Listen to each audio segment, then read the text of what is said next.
नमस्कार दोस्तों, welcome back to SSC defenders. चलिए आज के करंट अफेयर स्टार्ट करते हैं। हम देखते हैं क्या क्या पूछा गया है, ठीक है ना।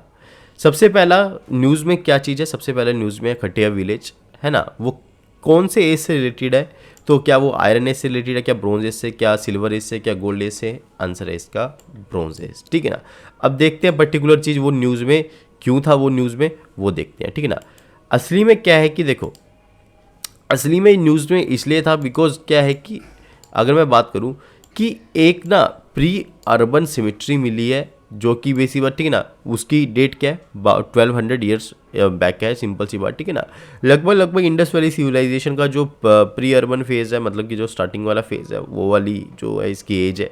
एंड एक खटिया विलेज है कहाँ पर, ये गुजरात के अंदर है, तो इसी कारण से न्यूज़ में था, आपको ये पता होना चाहिए, ठीक है ना। तो ये चीज़ इसलिए न्यूज़ में थी, ठीक है। फिर है इंडस वैली सिविलाइजेशन जो है 1300 से लेके 3300 से 1300 BC। मैच्योर पीरियड इसका 2600 से लेके 1900 BC he. Afghanistan, Pakistan and western India के, नॉर्थ वेस्टर्न इंडिया में इसका एक्सपेंशन रहा। एंड एशियंट इजिप्ट मेसोपोटामिया के साथ साथ ये तीसरी सिविलाइजेशन थी जो उस टाइम पर पनप रही थी। एंड ये कौन सी रिवर के किनारे पर थी, इंडस रिवर के किनारे पर थी, आपको ये भी पता होना चाहिए। एक यूपीएससी के अंदर क्वेश्चन पूछा गया कि कल्चर ऑफ ऋग्वेदिक आर्यन और जो इंडस वैली पीपल है उनके बीच में क्या डिफरेंस आपको देखने को मिलता है कल्चर पर्सपेक्टिव से, तो आपको पता होना चाहिए। देखो, सबसे पहला है कि ऋग्वेदिक आर्यन जो है वो coat of mail and helmet का इस्तेमाल करते थे वारफेयर में, लेकिन इंडस वैली जो सिविलाइजेशन है उन्होंने कोई भी ऐसा सबूत ही नहीं छोड़ा कि उन्होंने ऐसा कुछ यूज़ किया है। ऋग्वेदिक आर्यन को गोल्ड का पता था, सिल्वर का पता था, कॉपर का पता था। वेरियस इंडस पीपल को ओनली कॉपर एंड आयरन का पता था। ये स्टेटमेंट सरासर गलत है। ऋग्वेदिक आर्यन है domesticated the horse, whereas Indus valley civilization didn't domesticated, मतलब कि उस पर पास कोई भी एविडेंस नहीं थे। तो ऑप्शन जो 3 है, ऑप्शन जो ए है, ये दोनों सही हैं। तो आंसर हो जाता है हमारा ऑप्शन नंबर सी। सिंपल सी बात, आपको ये याद रखना पड़ेगा, ठीक है ना। उसके बाद चलते हैं हम नेक्स्ट ऑप्शन के ऊपर, ठीक है ना। अब देखते हैं नेक्स्ट करंट अफेयर क्या बोलता है। देखो, which among the following is the earth continent, इनमें से कौन सा एर्थ कॉन्टिनेंट है, क्या ऑस्ट्रेलिया है, क्या एशिया है, क्या जीलैंडिया है, क्या अफ्रीका है। सो आंसर इज जीलैंडी है, ठीक है ना।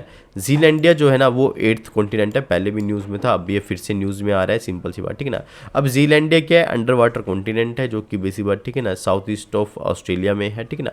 2017 के अंदर बेसिक बात क्या है कि इसको रिकोगनाइज किया कि ये एर्थ कॉन्टिनेंट है 83 मिलियन ईयर अगो, ठीक है ना। ये क्या था, लेट क्रिटेशियस पीरियड के अंदर क्या हुआ था, फॉर्म होना स्टार्ट हुआ था। और कब ये बन गया था, सिंपल सी बात, गोंडवाना का ये पार्ट था, सिंपल सी बात, ठीक है ना। एंड इसका एग्जिस्टेंस जो है वो किसने दर्ज करवाया था, इसका एग्जिस्टेंस दर्ज करवाया था डच बिजनेसमैन ने 1642 के अंदर।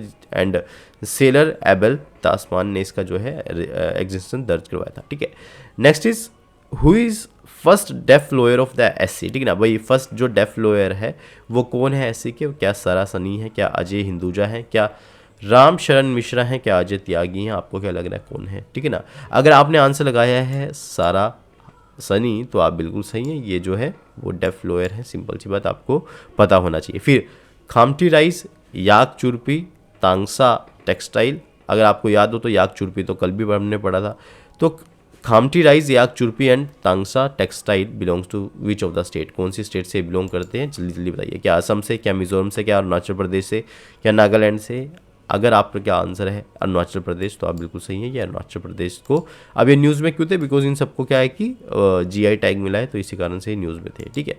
इसके बाद Hamas belong to which group, भाई हामास आपने नाम सुना होगा, हामास ग्रुप है, ठीक ना, कौन से कंट्री से रिलेटेड है, सॉरी ये मिसटाइपिंग है, ठीक है।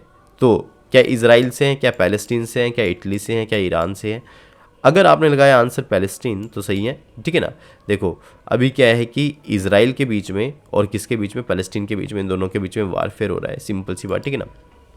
तो पैलेस्टीन का एक पार्ट है गाजा स्ट्रिप, गाजा स्ट्रिप के अंदर बेसिक बात, ठीक है ना, ये हमास ग्रुप है जो वहाँ पे इसको कंट्रोल करते हैं। इन्होंने 5000 रॉकेट जो है कहाँ पे लॉन्च कर दिए हैं, वो कर दिए इजराइल के ऊपर लॉन्च कर दिए हैं, पूरा प्रॉपर वॉर चल रहा है इनके बीच में, ठीक है। तो इसी कारण से ये जो ग्रुप है वो टेररिस्ट ऑर्गेनाइजेशन नहीं, वो न्यूज़ में थी, ठीक है ना।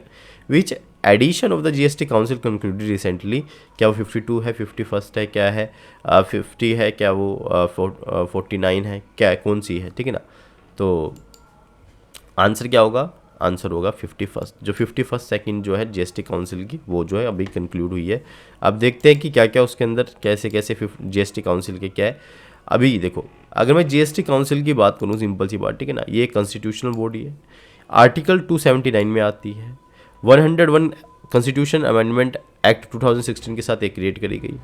यूनियन फाइनेंस मिनिस्टर मेंबर होते हैं, union minister of state incharge of revenue जो है वो भी इसके मेंबर होते हैं, minister incharge of finance and taxation और any other minister nominated by each state government जो है ये इसके मेंबर होते हैं। फंक्शन क्या होता है, making recommendation on the issues of related to implementation of GST. And उसके बाद डिसीजन मेकिंग कैसी होती है, 3/4 मेजोरिटी जो चाहिए होती है प्रेसिडेंट वोटिंग मेंबर की, और सेंटर का शेयर जो है इसमें 33% रहता है वोट का, ठीक है। अब चलिए नेक्स्ट न्यूज़ पर चलते हैं, देखते हैं न्यूज़ में थी क्या वो, ठीक है। अब देखो नेक्स्ट न्यूज़ में क्या है भाई, नेक्स्ट न्यूज़ में है कि भाई किसने डिस्कवर किया था कोलेजन को, ठीक है ना, who decipher the structure of the collagen. क्या वो डॉक्टर गोपाल समुद्रम नारायण रामचंद्रन थे, क्या ल्यूमेनहोक थे, क्या रॉबर्ट ब्राउन थे, क्या रॉबर्ट हुक थे। आंसर क्या है, answer is A, that is Gopal Samudram Narayan Ramachandran, ठीक है। ल्यूमेनहोक ने क्या किया था, इसने फर्स्ट लिविंग सेल डिस्कवर किया था। रॉबर्ट ब्राउन ने क्या किया था, इसने न्यूक्लियस डिस्कवर किया था। एंड रॉबर्ट हुक ने क्या किया था, सिंपल सी बात, इसने फर्स्ट जो डेड सेल है वो डिस्कवर किया था, आपको पता होना चाहिए, ठीक है। नेक्स्ट इज जीएनआर, इसका मतलब क्या है, गोपीनाथ कार्ता, ठीक है ना। Proposed Madras triple helix model किसका स्ट्रक्चर था, ये कोलेजन का स्ट्रक्चर था, आपको ये पता होना चाहिए, सिंपल सी बात, ठीक है ना। And who won the Nobel prize in economics, भाई नोबल प्राइज ऑफ इकोनॉमिक्स को किसको मिला है, आंसर क्या है होगा, ठीक है ना। क्या ये क्लोडिया गोल्डिन है, क्या पेरी अगस्त है, क्या फ्रैंक है, क्या नन ऑफ द अबव है। आंसर क्या होगा इसका, answer is A, that is Claudia Goldin. इनको क्या मिला है, नोबल प्राइज मिला है किसके अंदर, इकोनॉमिक्स के अंदर, ठीक है ना। इसके बाद ठीक है, नोबल प्राइज जो है, अब देखो नोबल प्राइज जो है ना फिजिक्स में किसको मिला, पेरी अगस्तीनो को मिला, फ्रैंक क्रोस को मिला, एन.ए. एल्ह्यूलर को मिला। नोबल प्राइज जो है फिजियोलॉजी ऑफ मेडिसिन किसको मिला, कैटलिन कैरिको को मिला, ड्रू विजमैन को मिला। नोबल प्राइज जो है केमिस्ट्री में किसको मिला, मोंगिजी बवांडी, Luigi Bruce and Lexi MAV को मिला, ठीक है ना। इसके बाद नोबल प्राइज की अगर मैं बात करूँ तो केमिस्ट्री में इसको मिल चुका है, ठीक है ना। नोबल प्राइज जो है लिटरेचर में किसको मिला, जॉन फोजिक को मिला। नोबल प्राइज जो है पीस प्राइज किसको मिला, नरगिस मोहम्मदी को मिला, ठीक है ना। और नोबल प्राइज जो है किसको मिला, सिंपल सी बात, ठीक है, इकोनॉमिक्स में ये जो है क्लोडिया गोल्डिन को मिला। और सबसे लेट जो ऐड किया गया था वो इकोनॉमिक्स का ही था, ठीक है ना, आपको ये पता होना चाहिए। और अगर आपको पूरा डिटेल वीडियो चाहिए तो विनय सर ने वीडियो बनाई है नोबल प्राइज़ की, आप उसको देख सकते हो, ठीक है। तो ये थे हमारे करंट के टॉपिक, या इतना करंट अफेयर पूछा गया था कल, ये इतना करंट अफेयर बना था, तो मैंने आपको एक कंपाइलेशन वीडियो बना दी एमसीक्यू की फॉर्म में। आई होप आपको वीडियो पसंद में आई हो। आपसे ये अनुरोध रहेगा, प्लीज़ चैनल को लाइक करें, शेयर करें, सब्सक्राइब करें, because it's your channel, make it large. P U Thakur signing off, जय हिंद, जय भारत।